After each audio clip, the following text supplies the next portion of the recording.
نحمده ونصلي ونسلم على رسوله الكريم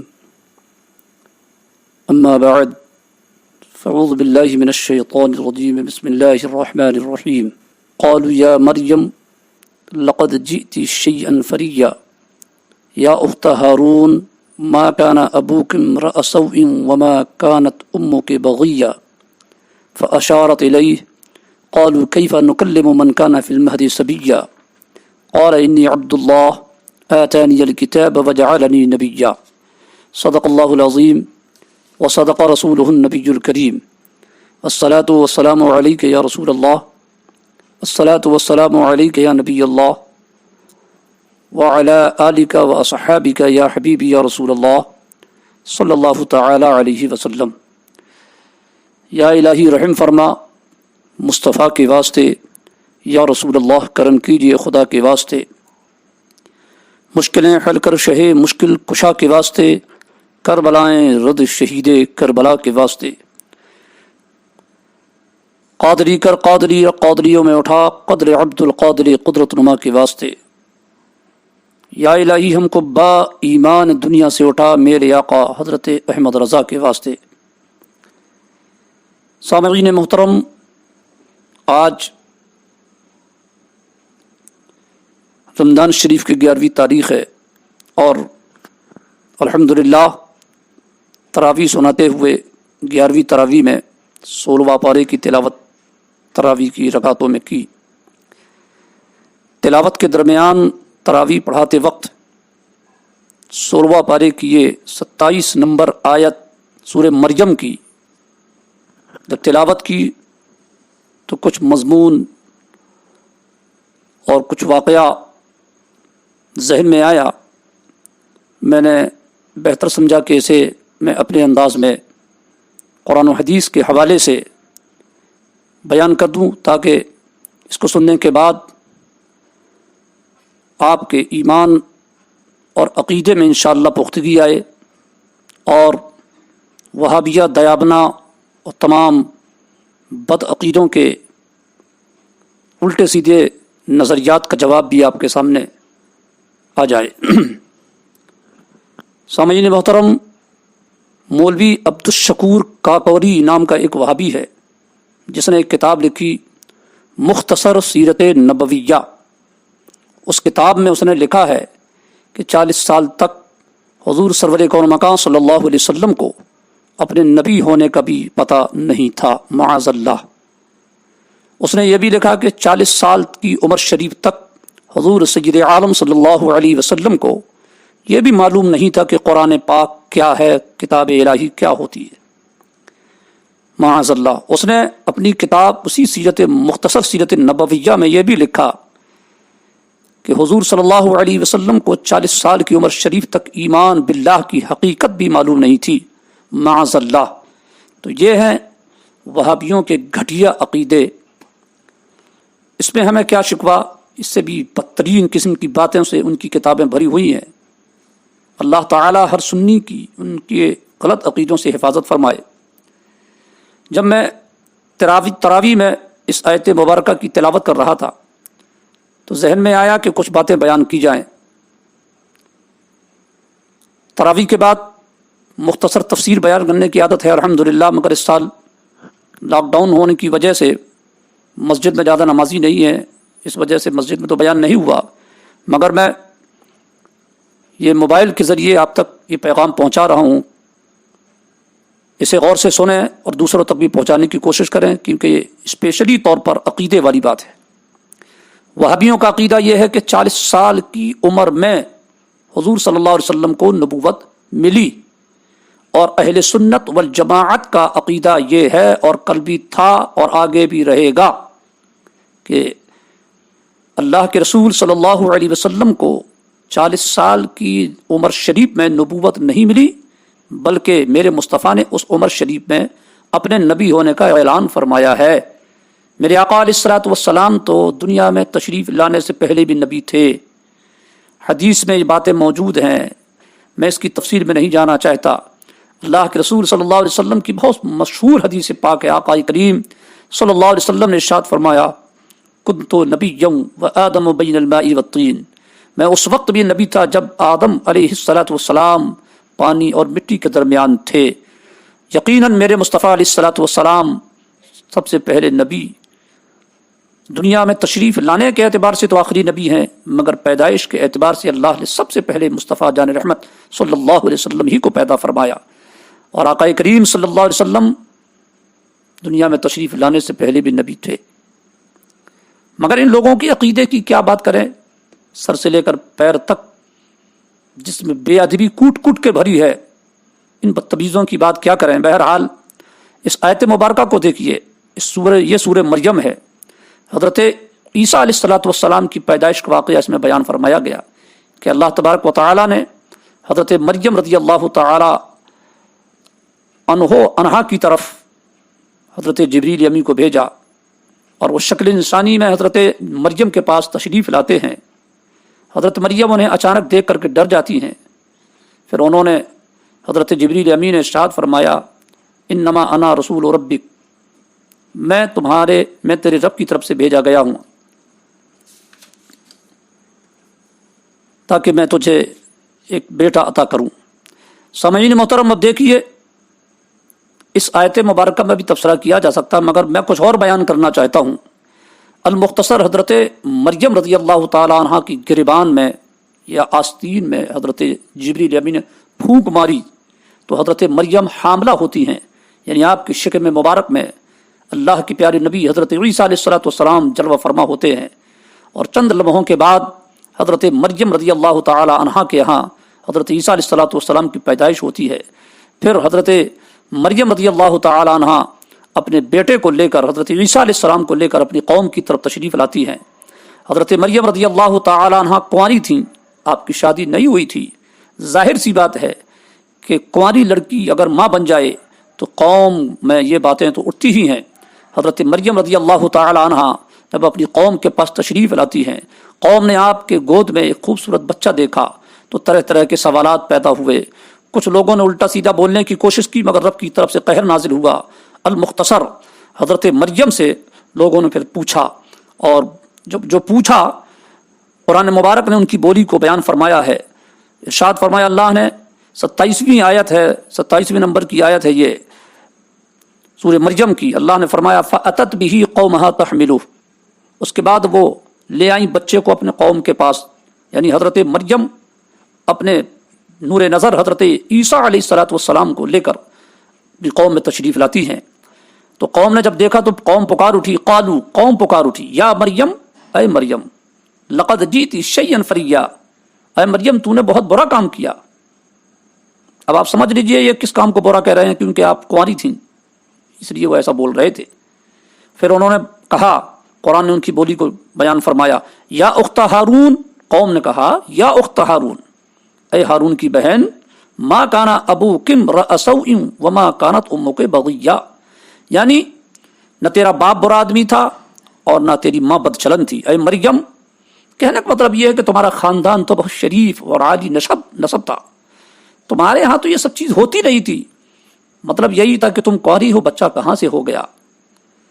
حضرت مریم رضی اللہ تعالی عنہ ایسی حالت میں اپنے رب کی بارگاہ میں گزارش کرتی ہیں، عرض کرتی مولا یہ کیا ہو رہا ہے. اللہ کی طرف سے آپ کے دل میں القاء ہوتا ہے، اے مریم یہ کہو. فاشارت الیہ، اس پر مریم نے حضرت عیسیٰ علیہ الصلوۃ والسلام کی طرف اشارہ کر دیا. فاشارت الیہ، حضرت مریم نے اپنے گود میں جو بچہ تھا ان کے، یعنی حضرت عیسیٰ علیہ السلام، ان کی طرف اشارہ کیا. بولی کچھ نہیں، آپ نے بچے کی طرف اشارہ کر دیا. مطلب یہ تھا کہ اسی سے پوچھو یہ کون ہے. سبحان اللہ.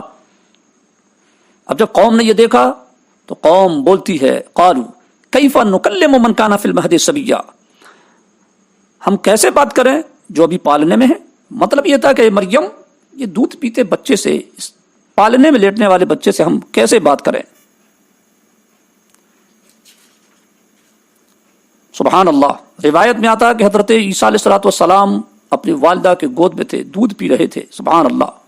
لیکن جب آپ نے سنا کہ ماں پر تہمت لگائی جا رہی ہے، ماں سے طرح طرح کے سوالات کیے جا رہے ہیں، تب حضرت عیسیٰ علیہ السلام پکار اٹھے. سبحان اللہ.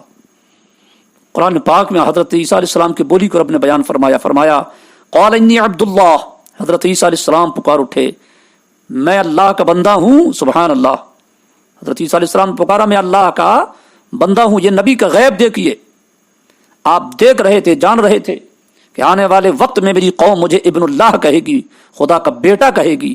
نبی تھے, غیب کی باتیں جانتے تھے, اس لیے آپ نے پہلے اپنی قوم کو آگاہ کر دیا اور ارشاد فرمایا انی عبداللہ, میں عبداللہ ہوں. عبداللہ, میں ابن اللہ نہیں ہوں. یہ کہنے کا مطلب تھا کہ اے میری قوم مجھے ابن اللہ نہ کہنا, میں اللہ کا بندہ ہوں. سبحان اللہ. نبی کی شان کہ وہ تبلیغ احکام کیا کرتے ہیں. اور اس کے بعد آپ نے ارشاد فرمایا آتانی الکتاب, اللہ نے مجھے کتاب عطا فرمائی. آپ بھی جانتے ہیں حضرت عیسیٰ علیہ السلام کو رب نے کون سی کتاب عطا فرمائی؟ انجیل مقدس اللہ نے حضرت عیسیٰ علیہ السلام کو عطا فرمائی. اور دیکھیے آگے والا جو جملہ ہے, رب ذوالجلال نے ارشاد فرمایا کہ حضرت عیسیٰ نے کیا فرمایا, وجعلنی نبیا. حضرت عیسیٰ علیہ السلام نے ارشاد فرمایا اللہ نے مجھے نبی بنایا. سبحان اللہ. وجعلنی, یہ عربی گرامر کے اعتبار سے اس کو اگر آپ دیکھیں, اہل علم میں وہ سمجھتے ہیں وجعل یہ فعل ماضی ہے, یعنی پاسٹ کی بات ہو رہی ہے, گزرے ہوئے زمانے کی بات ہو رہی ہے. وجعلنی, رب نے مجھے نبی بنایا. فعل مضارع نہیں ہے یہاں پر, فیوچر کی بات نہیں ہو رہی یہاں پر کہ ویجعلنی نبیا, کہ اللہ مجھے نبی بنائے گا, نہیں. وجعلنی, رب نے مجھے نبی بنایا. اللہ اکبر. ابھی چند دن کے ہیں حضرت عیسیٰ علیہ السلام ماں کی گود میں ہیں اور فرماتے ہیں میں اللہ کا بندہ ہوں, رب نے مجھے صاحب کتاب بنایا اور رب ذوالجلال نے مجھے نبی بنایا. ماں کے گود میں ہو کر حضرت عیسیٰ علیہ السلام اپنے نبوت کا اعلان فرما رہے ہیں, جو کتاب انہیں ملی اس کتاب کے بارے میں بیان فرما رہے. اہل سنت والجماعت ذرا جملے پر غور کرو. سبحان اللہ. حضرت عیسیٰ علیہ السلام کو رب ذوالجلال نے میرے مصطفیٰ کے صدقے میں پیدا فرمایا ہے, تو جب ان کے علم کا یہ عالم ہے تو میرے مصطفیٰ کے علم کا عالم کیا ہوگا. موضوع کے مناسبت سے میں یہ شعر بول رہا ہوں. حضرت عیسیٰ علیہ السلام کی شان, حضرت عیسیٰ علیہ السلام کا یہ جو موضوع میں نے اپنایا ہے اس کی مناسبت سے میں یہ شعر کہہ رہا ہوں, ورنہ حضرت عیسیٰ علیہ السلام کا مقام بہت بلند ہے, وہ اللہ کے نبی ہیں. کوئی شاعر کہتے ہیں جب ان کے گدا بھر دیتے ہیں شاہان زمانہ کی جھولی, محتاج کا جب یہ عالم ہے مختار کا عالم کیا ہوگا. سبحان اللہ. حضرت عیسیٰ علیہ السلام خدا کے فضل سے غنی ہیں, مختار ہیں, محتاج نہیں ہیں. مگر میں موقع کے مناسبت سے شعر کو کہہ رہا ہوں کہ جس نبی کے صدقے میں اللہ تبارک و تعالی نے حضرت عیسیٰ علیہ السلام کو پیدا فرمایا, جب اس عیسیٰ علیہ ان پیارے عیسیٰ علیہ السلام کے علم کا یہ عالم ہے کہ ماں کی گود سے بیان فرما رہے میں اللہ کا نبی ہوں, تو پھر میرے مصطفیٰ کا عالم کیا ہوگا. حیرت ہے کلمہ پڑھنے والا مصطفیٰ جان رحمت صلی اللہ علیہ وسلم کو مان کر کے اپنے آپ کو مسلمان کہلانے والا یہ عبدالشکور کاکوری کہتا ہے 40 سال تک مصطفیٰ کو پتا نہ تھا کہ میں نبی ہوں, کتاب اللہ کیا ہے, ایمان باللہ کیا ہے. اور یہاں یہ حال ہے کہ حضرت عیسیٰ علیہ السلام ابھی ماں کی گود میں ہیں تو پکار کر کہتے ہیں میں اللہ کا نبی بھی ہوں, صاحب کتاب بھی ہوں. سبحان اللہ. بتائیے جب حضرت عیسیٰ علیہ السلام کو معلوم ہے تو میرے مصطفیٰ کے علم کا عالم کیا ہوگا. اہل سنت والجماعت کا یہ عقیدہ ہے رسول کونین صلی اللہ علیہ وسلم پیدائش سے پہلے بھی نبی تھے. قرآن پاک میں اللہ نے ارشاد فرمایا وَإِذْ أَخَذَ اللَّهُ مِيثَاقَ النَّبِيِّينَ, نبیوں سے اللہ نے وعدہ لیا تھا. سبحان اللہ. مطلب ہر نبی پیدا ہونے سے پہلے ہی خدا کے نبی ہیں. ہاں 40 سال کی عمر ایک مناسبت والی عمر ہوتی, ایک موضوع عمر ہوتی ہے جس میں بندہ نہ تو لڑکپن کی عمر میں ہوتا ہے اور نہ غیر ذمہ داری والی عمر میں ہوتا ہے. 40 سال کی عمر ایک ذمہ دار عمر مانی جاتی ہے, اس لیے اللہ رب العزت نے اپنے نبیوں کو 40 سال کی عمر شریف میں اپنے نبی ہونے کا اعلان کرنے کا حکم دیا. ورنہ ہر نبی دنیا میں تشریف لانے سے پہلے بھی نبی ہوتے ہیں. میرے مصطفیٰ کا عالم تو سبحان اللہ سبحان اللہ. حضرات میں آپ سے پوچھنا چاہتا ہوں, اس بیان کے ذریعے میں آپ سے پوچھ رہا ہوں, جواب آپ خود تنہائی میں دیں یا جہاں بھی سن رہے ہوں, کہ یہ بولنے والے یہ اعتراض کرنے والے وہ لوگ ہیں جو کلمہ پڑھتے ہیں, نماز پڑھتے ہیں, قرآن پڑھتے ہیں, تبلیغ کا دعویٰ کرتے ہیں, اپنے آپ کو سب سے پکا مسلمان کہتے ہیں, مگر نظریہ ان کا یہ ہے مصطفیٰ کو یہ نہیں معلوم تھا، مصطفیٰ کو یہ نہیں معلوم تھا، مصطفیٰ کو یہ نہیں معلوم تھا۔ اللہ اکبر، اللہ اکبر۔ میرے آقا علیہ الصلوۃ والسلام، سبحان اللہ سبحان اللہ، رب ذوالجلال نے میرے آقا کو کیسی شان عطا فرمائی۔ بلکہ میں تو یوں کہوں کہ حضرت عیسیٰ علیہ السلام یہ بھی جانتے تھے کہ امام الانبیاء کی امت میں کچھ ایسے بدبخت بھی ہوں گے جو ان کے نبی ہونے پر اعتراض کریں گے، جو 40 سال کے بعد ان کی نبوت ملنے کی بات کریں گے۔ حضرت عیسیٰ علیہ السلام، قرآن مبارک حضرت عیسیٰ علیہ السلام اپنی زندگی مبارک میں ان کا بھی دندان شکن جواب دے رہے ہیں کہ جب میرا یہ عالم ہے تو میرے آقا کا عالم کیا ہوگا۔ سبحان پیش حق مزدہ شفاعت کا سناتے جائیں گے، یا رسول اللہ آپ روتے جائیں گے، ہم کو ہنساتے جائیں گے۔ یا رسول اللہ، امام عشق و محبت اعلیٰ حضرت فاضل بریلوی ارشاد فرماتے ہیں، ملک کونین میں انبیاء تاجدار، تاجداروں کا آقا ہمارا نبی۔ حضرات محترم، تو یہ سورہ مریم کی 27 نمبر آیت ہے۔ پورا ڈیٹیل سے اس کے آگے اور اس کے بعد میں بھی بیان ہے حضرت عیسیٰ علیہ السلام کا۔ ہم اہل ایمان، اہل سنت والجماعت کا یہ عقیدہ ہے کہ حضرت عیسیٰ علیہ السلام کو اللہ نے اپنی نشانی بنا کر کے پیدا فرمایا۔ امام عشق و محبت اعلیٰ حضرت فاضل بریلوی اپنے حمدیہ اشعار میں، جو حمد کی صورت میں اللہ تبارک و تعالیٰ کی بارگاہ میں آپ نے پیش کیا، اس میں آپ نے یہ ارشاد فرمایا ہے، ایک شعر اس میں آپ نے بیان فرمایا ہے، وہ کنواری پاک مریم وہ نفخت فیہ کا دم ہے عجب نشان اعظم، مگر آمنہ کا جایا وہی سب سے افضل آیا، وہی سب سے افضل آیا۔ یعنی حضرت عیسیٰ علیہ السلام کا کنواری مریم کے بطن مبارک سے دنیا میں تشریف لانا یقیناً اللہ تبارک و تعالیٰ کی عظیم نشانی ہے، مگر آمنہ کا جایا وہی سب سے افضل آیا۔ مگر میرے مصطفیٰ صلی اللہ تعالی علیہ وسلم کو رب ذوالجلال نے سب سے افضل بنایا ہے۔ وہ تمام انبیاء و مرسلین کے تاجدار ہیں، وہ تمام انبیاء و مرسلین کے سردار ہیں۔ سبحان اللہ۔ سامعین محترم، اس لیے آپ اپنی ایمان اور عقیدے کی حفاظت کریں۔ دیوبندی، وہابی، ندی، تبلیغی، مودودی، جتنے بھی بدتمیز ٹائپ کے لوگ ہیں، ان سے دور رہیں اور ان کی بکواس نہ سنیں، نہ ان کے سوالات کو سن کر جوابات کی کوشش کریں، ان کو چھوڑیں ان کے حالت پر۔ زیادہ کٹ حجتی کریں تو انہیں علماء اہل سنت کے پاس لے کر آئیں۔ آپ تو بس اتنا سنیں اور اتنا سمجھیں، انہیں جانا، انہیں مانا، نہ رکھا غیر سے کام، للہ الحمد بھی دنیا سے مسلمان گیا۔ رسول کونین صلی اللہ علیہ وسلم کی محبت لے کر کے جائیں گے تو دنیا بھی کامیاب، آخرت بھی کامیاب، قبر میں بھی جلوہ ہوگا۔ جب امام مصطفیٰ کی محبت لے کر دنیا سے جاؤ گے، قبر میں پہنچو گے، تو میرے آقا اعلیٰ حضرت سرکار فاضل بریلوی رضی اللہ تعالیٰ عنہ فرماتے ہیں، قبر میں لہرائیں گے تا حشر چشم نور کے، جلوہ فرما ہوگی جب طلعت رسول اللہ کی۔ سامعین محترم، اس بیان کو فقط میں نے آپ کے اصلاح کے مقصد کے لیے میں نے بیان کیا ہے، اسے آپ خود سنیں اور آگے تک پہنچائیں۔ اور بالکل پھر آخرت میں یہی کہوں گا کہ رسول کونین صلی اللہ علیہ وسلم اپنی دنیا میں تشریف لانے سے پہلے بھی نبی تھے، امام الانبیاء تھے، اللہ نے امر و شرف عطا فرمایا۔ اللہ تبارک و تعالی ہمیں تمام انبیاء و مرسلین کی بارگاہوں کے ادب کی توفیق رفیق عطا فرمائے اور ان تمام بد مذہب گمراہ فرقوں سے دور رہنے کی توفیق رفیق عطا فرمائے۔ رمضان کی رحمتیں برکتیں اللہ آپ کو، مجھے، تمام سنیوں کو عطا فرمائے، ہمارے تمام مرحومین اہل سنت کو عطا فرمائے۔ وآخر دعوانا ان الحمد للہ رب العالمین۔